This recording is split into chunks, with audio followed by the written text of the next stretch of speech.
Betapa indahnya perjamuan kudus, betapa indahnya saat kami menyambutmu, betapa indahnya kehadiranmu yang bertatap kuatkan iman kami. Tuhan bersamamu dan bersama rohmu. Inilah Injil suci menurut Matius. Dimuliakanlah Tuhan.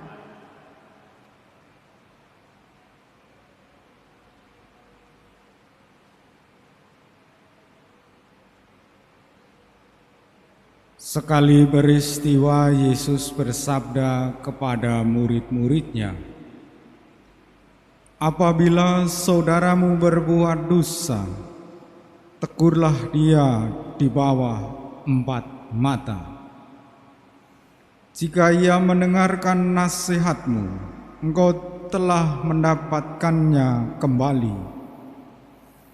Jika ia tidak mendengarkan dikau, bawalah seorang atau 2 orang lain, supaya atas keterangan 2 atau 3 orang saksi perkara itu tidak disangsikan. Jika ia tidak mau mendengarkan mereka, sampaikanlah soalnya kepada jemaat.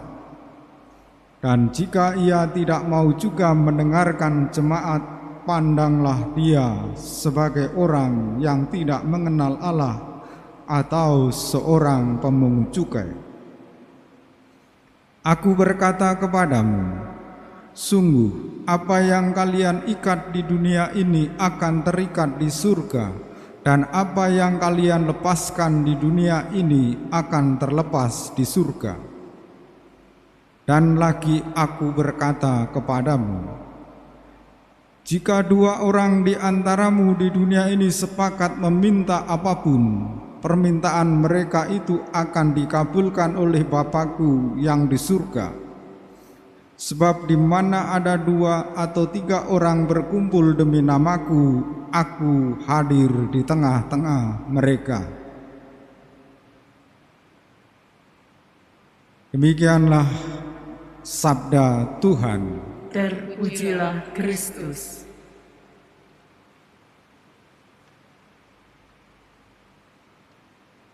Saudara-saudari yang terkasih, persekutuan orang-orang beriman, terutama di biara, baik untuk biarawan atau biarawati, atau komunitas pastoran, atau seluruh jemaat pada umumnya, idealnya komunitas yang penuh persaudaraan, yang dilandasi doa, dan kalau bisa tidak ada yang berbuat dosa atau kesalahan. Tetapi seandainya dalam komunitas apapun ada saudaranya yang berbuat dosa atau kesalahan, Tuhan memberi petunjuk-petunjuk praktis bagaimana untuk menyelamatkan saudaranya yang berbuat salah dan berbuat dosa. Langkah pertama, ditegur di bawah 4 mata, artinya berdua, saling mengingatkan, saling mengerti, saling mengoreksi, berdua. Tuhan hadir di dalam 2 orang ini. Kalau di bawah 4 mata belum juga mau berubah, langkah kedua, dibawa seorang saksi atau 2 orang saksi, supaya atas keterangan 2 atau 3 orang saksi perkaranya tidak disangsikan. Kalau di bawah 2 atau 3 orang saksi dia tetap tidak mau berubah, bawalah perkaranya kepada jemaat. Ini langkah ketiga. Kalau persoalannya sudah dibawa kepada jemaat dan dia tidak mau mendengarkan jemaat, pandanglah dia sebagai orang yang tidak mengenal Allah atau seorang pemungut cukai.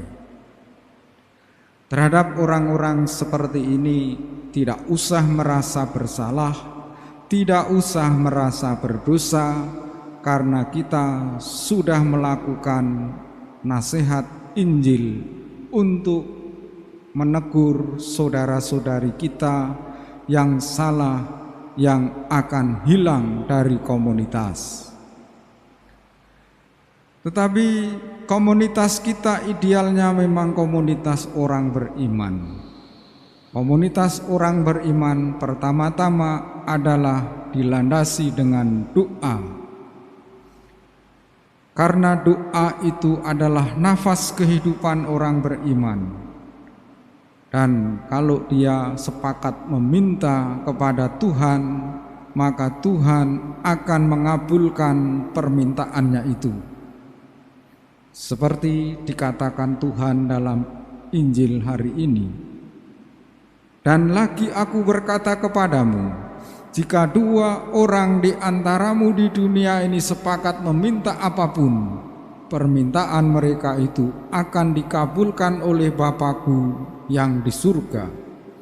Sebab di mana ada 2 atau 3 orang berkumpul demi nama-Ku, Aku hadir di tengah-tengah mereka. Dalam keluarga pastilah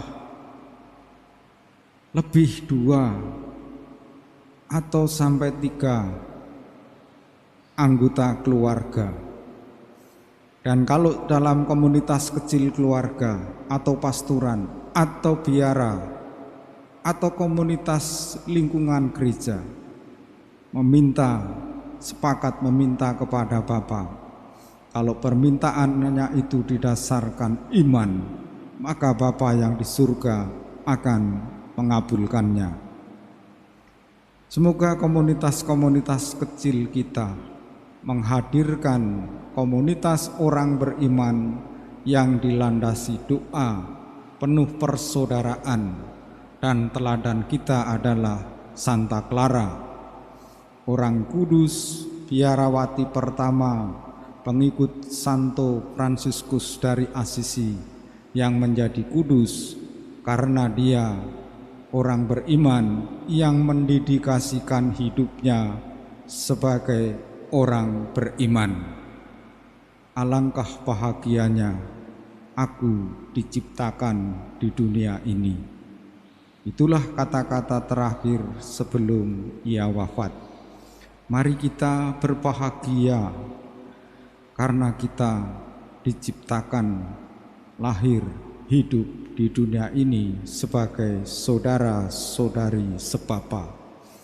Kita satukan doa-doa kita bersama persembahan di altar.